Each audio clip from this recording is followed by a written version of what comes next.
computer. Here we go. Hi, Deni. Thanks for joining me. I am sitting in your gallery show right now. And I wanted to talk to you a little bit about photography and why you do what you do. So do you want to tell us a little bit about the show that's at the Columbia Art League right now? Sure. I'm mostly a nature photographer.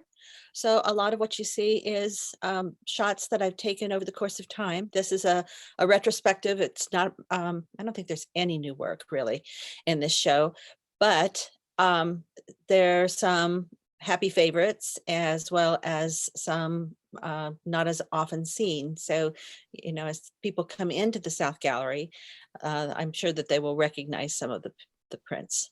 Yeah. So I called the show Specimens because a lot of these photographs are of a particular object instead of trying to capture a scene. It's really more about the details. And so that's what I put up.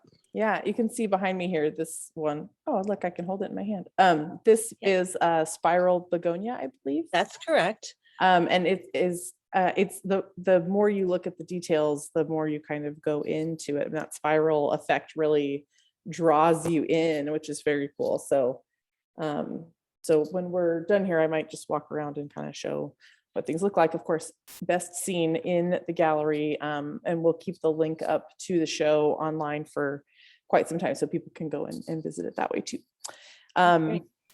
So thank you for having a show. I wanted to ask you a couple questions, you know, kind of from the beginning of how did you get into photography in general? What was your journey to picking up a camera? One of the best Christmas presents I ever got was a Polaroid. And so I was a child. I must have been, I don't know, 11, 12 maybe, when I got my first Polaroid camera. And so that was pretty fun because you'd snap a picture and out would pop the print. And then it was a gradual process of, you know, more and more cameras over the course of time. Film, Instamatics. I got away from Instamatics as quickly as I possibly could. It's like, there's no range here. Yeah. So I'm kind of a gearhead. I like the technical aspects of photography. And so when I was able to get a 35mm camera, well, I guess my first true camera experience was with my mother's brownie box camera. Oh, that's cool. Yeah. And so it's a film camera, but it's also sort of a medium format and very square film. It's really interesting. I still have that camera and I would like to learn how to make it work again. But so having played with that, and it actually had a little thing where you could change an f-stop on it. Then there was just nothing in Instamatics at all except for point and shoot.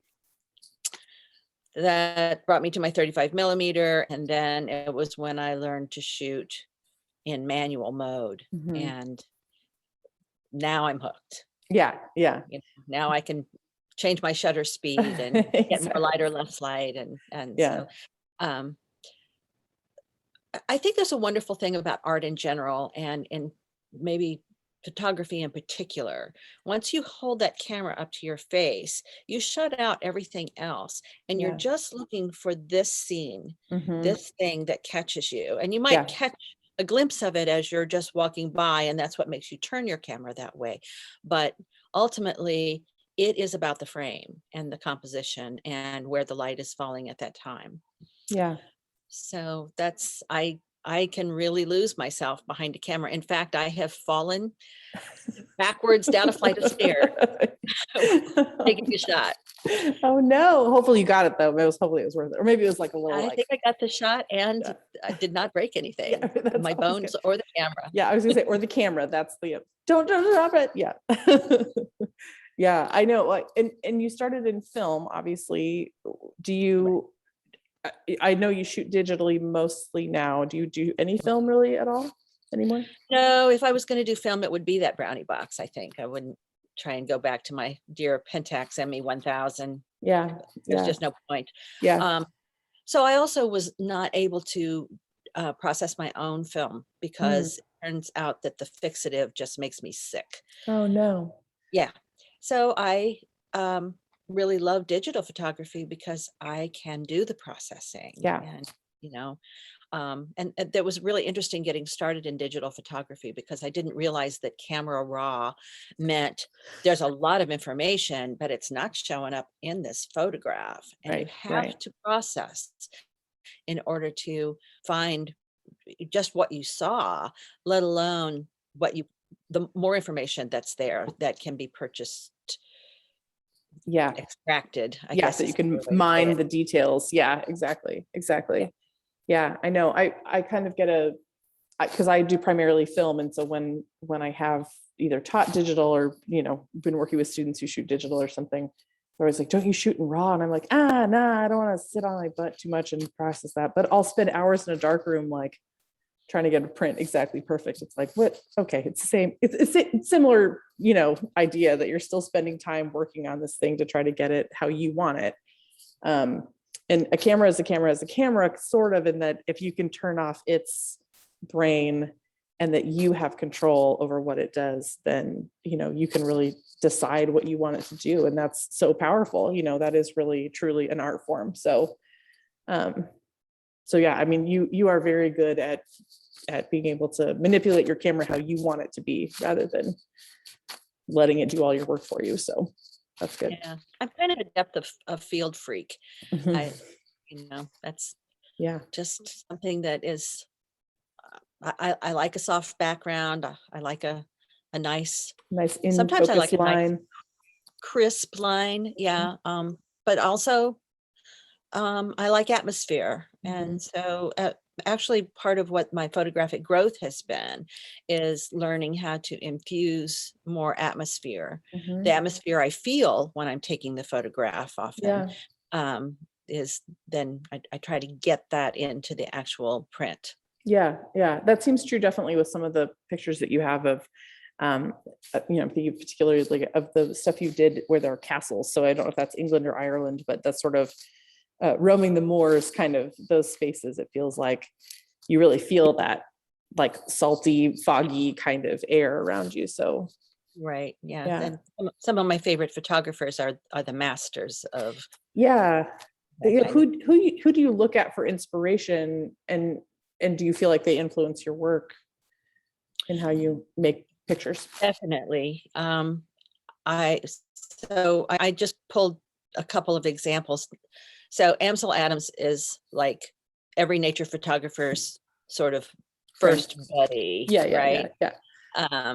So from Ansel Adams, you learn to layer, Mhm. and you learn value structure because, of course, he worked exclusively, well, not exclusively, but almost exclusively in black and white. Yeah. I think Zoner. everything Yeah. that's famous that he did was black and white. Yeah.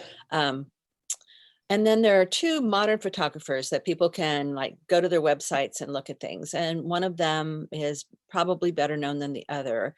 Charlotte Gibbs Mhm. is has made for herself, won lots of awards and contests and stuff. But she has a very soft way with photography, and a lot of the work that she does, she calls intimate landscape. Mm. And I find that terminology really works for me because I am not, whether because of my age or my proclivities, you're not going to find me on a frozen mountaintop waiting for the light to get right.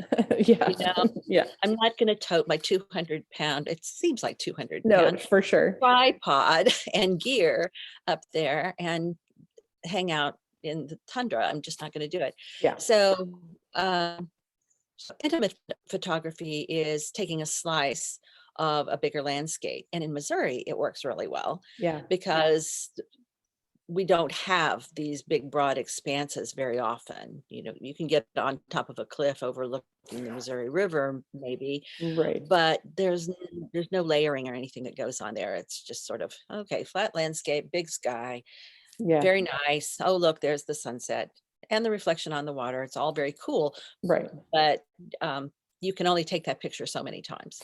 Agreed. Yeah. So the intimate landscape actually lets you get into the woods. Mhm. And so I like that. I really Yeah. like that. Yeah. The woods. Definitely. another photographer that is modern that I really like is James Bell. And Mm-hmm. James Bell shoots exclusively in the Lake District in England. Wow. And so it's one of the prettiest places on earth. So he's got a lot to work with. Yeah. And, you know, barren hills and that kind of thing. But a lot of mist, a lot of interesting light that comes through mist or manifests around bodies of water like that in that kind of cool environment. So That's very cool. those are the photographers that That's very cool. make me want to be like that. Yeah. Yeah. Do you feel like do you feel like the natural world allows you to go back over and over to revisit? I mean, you know, it's sort of like you're saying, like this last photographer exclusively shoots in one area. And I think some people would say, like, don't you get tired of shooting the same thing? Or like, how can you find new images, you know, especially since photographers in digital can take thousands and thousands of photographs, you know, we don't always, but you know, you can. So how do you keep being inspired, or do you feel like you've made the perfect picture? You know, like what's your process in keeping going back to the same kind of subject matter? I don't think I've made the perfect picture yet. Mhm. I think that's part of it. You know, well, that's another thing about photography is, and I think in any art form is that there's a constant learning process. You just keep getting more and more information the longer you do it. Yeah. And that's part of the beauty of it. But so let's say I'm only taking photographs here, which is not true. I've Mhm. traveled a lot. I've been to Europe. I go to Colorado regularly. I've been to the Appalachians and the Smokies, and you know, so I've sought out a number of different environments to shoot pictures. And every place is the same in that there are seasons. Yeah. And so if you have nothing else, you can go back to the same location, winter, spring, summer, and fall. Yeah. And in the spring 8 times and in the fall 10, Yeah. you get the pictures. But I take pictures out my living room window all the time Yeah. because things are happening out there. You know? I'm not a Yeah. wildlife photographer, but I do take pictures of birds anyway. Yeah. Well, I think that's, you know, during quarantine, that was one of the things that when I was working from home, it was like, I suddenly was so invested in what the relationships happening outside my window between the birds. I was like, oh my God, they're fighting right now. What's going on? It was like a soap opera basically happening outside my window. And I was just thinking about how, now that I'm not working from home, like, how are my birds doing? Are they okay? Like, what's going on? Is the next generation taking over, or what? You know, like, they're not interested in what I'm talking about at all. But I just feel like for some reason I became so aware of what they were doing. And I wish sort of that I'd had like a camera around to kind of, you know, keep tabs on them, like, oh, there's that little guy, and, you know, all that stuff. But I don't know. The natural world is fascinating. I mean, there's so many things that you can look to, learn from, you know. Well, right. So right over your shoulder at the other end of this wall is, yes, sycamore bark. Yeah. So you can get up really close and see those details, and you can take 3 steps back, and now you can see the twists of the roots and the knots in the tree, and you can take 3 or 4 more steps back. And so it's a never ending. I mean, I think that's one of the great things too about digital photography is if you've got a camera that takes a high resolution image, you can crop that sucker. And you might get 3 photographs out of the same shot because of your ability to pick up different pieces of that photo. And so, yeah, there's a lot of mechanics and ways of looking at things that photography affords you. It's hard to make nothing into something, but if you've got something, it's easy to make lots of things. Yeah, definitely. And I think there's different ways of, you know, sort of my study of photography was very much like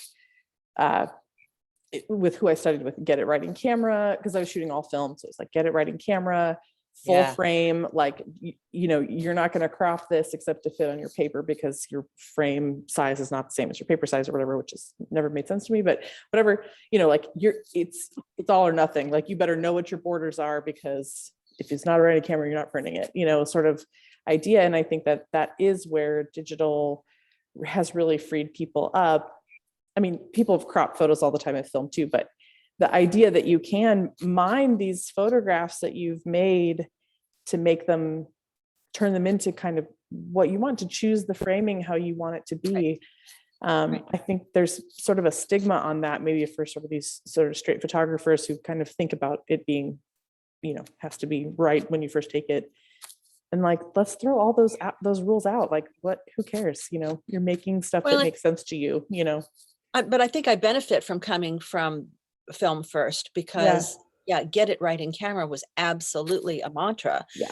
And so I still try to get it right in camera. In fact, I often take the shot and then take 2 steps back and take the shot again, because if my tendency is to create it exactly the way I want it to be. But as you were saying, the aspect ratio may not be right for the way it would end up being printed and displayed. Yeah. So it's nice to have that little bit of wiggle room on the edges so that you can, you know, make it a 10 by 20 if you want to, or something. Yeah, exactly. But I also think that photographers, I know a lot of digital photographers. I mean, from everybody who's got a phone up to, you know, people who are masters of the craft and sell thousands of dollars worth of paintings every year. Yeah.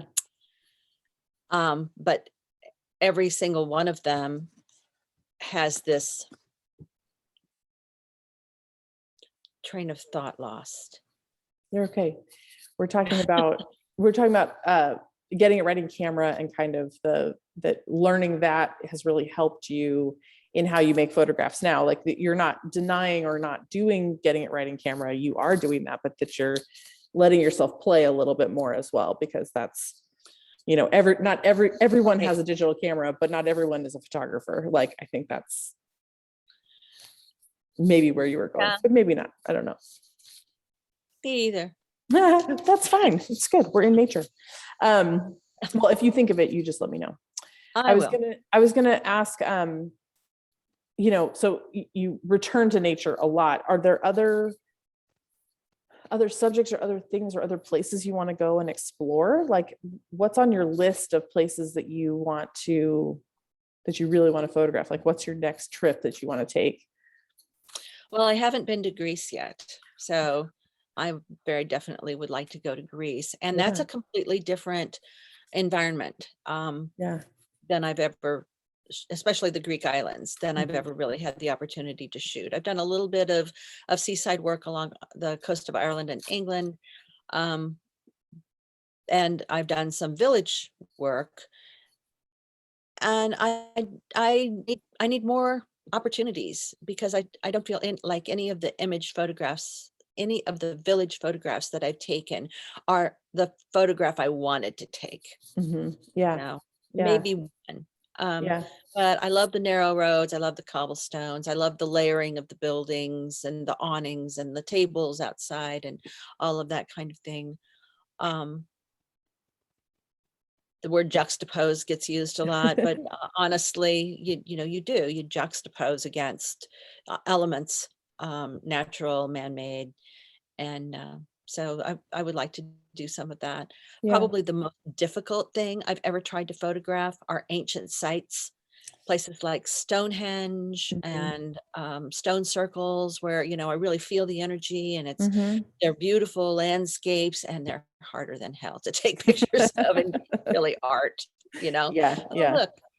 So I've created this terminology, fine art documentary, because I never take a photograph and leave it alone. You know, it never is straight out of camera, that close to straight out of camera occasionally, but usually I've done something to it to make it better. But documentary. This show is fine art documentary. It Yeah. is not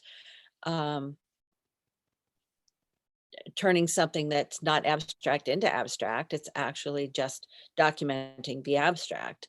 Yeah. In the case of Spiral Begonia. Yeah. Well, I so- actually might just walk over to that wall and we can kind of see it a little closer.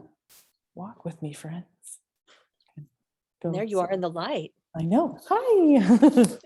Yeah. So this kind of gets to the point of you talking about how like a blurred background and then Yes. a more focused subject. It's like, how often do you look at goldenrod alone? You know, it's usually in a field or when you're buzzing by it in the car, kind of a moment. And having this, what I love is sort of this really close-up detail of what essentially is this, but this is a different thing, but it is the same in this picture because this becomes the hard focused piece, but it's with that same idea. Okay, we're kind of buzzing past them, but here's the spiral begonia piece. And I assume this is cropped because this is a square image. It is, yes. The begonia is, well, begonia shaped leaves tend to be heart shaped. Mm-hmm. So this was actually a houseplant sitting on a friend's porch. Nice. Nice. It's just, I think there's just these little details. It looks almost like it was pulled from the sea, you know, like it's a plant, but it's not, it's seaweed. It has a lot of like, it's like, that's a plant of some kind, you know, even if you recognize what it is, it feels like it has a different energy or different, it started somewhere else kind of, if that makes sense. Like it has its own storyline. Okay, we're switching around, trying not to get sick. Sorry. And then you talked to you about this piece in terms of the detail of it, right? Like this maybe was something that you photographed larger. Well, actually, I had to crop it some because obviously it's a square and my camera isn't shooting a square. But actually, if you get up close to an old sycamore tree, you see something like this, and you don't see it in scale that's a whole lot different. Right. A little bit smaller, perhaps. Do you know? This was a sizable. Yeah. Do you know Aaron Siskin's work? He's a photographer from the 50s, 60s, and he photographed in New York a lot. And a lot of the stuff that he did, it was of the abstract expressionist movement. And a lot of his work was of like peeling paint and like, you know, post no bills, like after they've removed all of the things that people had hung on the walls. And it creates this exact same thing, only with man-made or, you know, man put things instead of natural thing. Right. Yes, actually, I am familiar with his work. And I also, that's another thing that I really like to photograph. I like to photograph architecture anyway, but I really like finding peeling paint is a favorite subject, you know, because it does this funny thing all by itself and light changes it, you know, the light here versus the light here. If you've got a few minutes to spend while light moves. Exactly. Changes things. Yeah. Definitely. Well, I want to say, I think all photographers stalk the light. That's I know. It's true. And you can't fake it really. You know, it's like, if you have crappy light, it's like, probably you just wait and reshoot it because it's not gonna, you know, it's not gonna look great. I wanted to show this really quickly as I'm sitting here, which I know my light isn't great right now, but you have these calendars for sale at Cal right now that has a lot of your new work in it. It's true. And they're $25 each, and they're just really lovely and really nicely put together. So people are looking for a great gift for, you know, December 2021 for the next year of 2022. This calendar is a really nice gift. We sold one the other day, and the guy was like, "This is going to be the perfect thing." I was like, "Okay." Yeah, no, absolutely. I mean, it's just nice to look through, and you have a couple here that people can look through if they want to. So I'm just going to find my other favorite one, which Oh, I don't photograph flowers. I'm not a person who can do that. Like I just look at them and I'm like, yep, that's great. It's a flower, but I think that when people can, again, this is doing a similar thing to your goldenrod picture, I think, where you have this that then is picked up in the reference of, it sort of makes you look closer of, well, what's the flower versus what's happening in the back? These could be just lights on a house. It could be cars. No, it's probably more flowers, but the way you photographed it is really lovely and something I'd like to have on my wall. So It's there. for sale. Yeah, I know. Come in and buy them. Exactly. Anyway, well, Deni, thank you so much for talking to me. Is there anything else you want to tell people or plug or talk about for photography or ask anything or? I got to plug Columbia Art League. Columbia Art League has been very, very good to me. And I think that local artists should definitely take advantage of this opportunity. This opportunity in the South Gallery is wonderful, something that's new since you became an administrator. And I think that it's a really nice idea. I think the gift shop has really developed into something very lovely. And of course, the themed shows. I was very impressed by the show that's hanging now. So I'm glad to see some new artists coming in. Younger artists should not, it's not an old boys club. Right, It's exactly. Everybody. And as time progresses and, it's just refreshing to see more takes on every form of art. Yeah. So I'm very grateful to the Art League and I appreciate being able to do this with you this morning. Thank you. Yeah, I know. I love, well, obviously photo nerds unite, but also I really, sometimes I think photography, it's a missed opportunity here. I haven't seen as many people buying it. I see people looking and loving, but I don't see as many people buying photography, which I think is interesting. Or buying photographs. But it's an art form the way everything else is. So it's kind of, and it's interesting because, there was a point in time when people said, oh, photography is dead. Everybody's got a camera.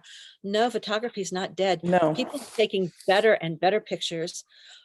Marketing uses thousands of photographs.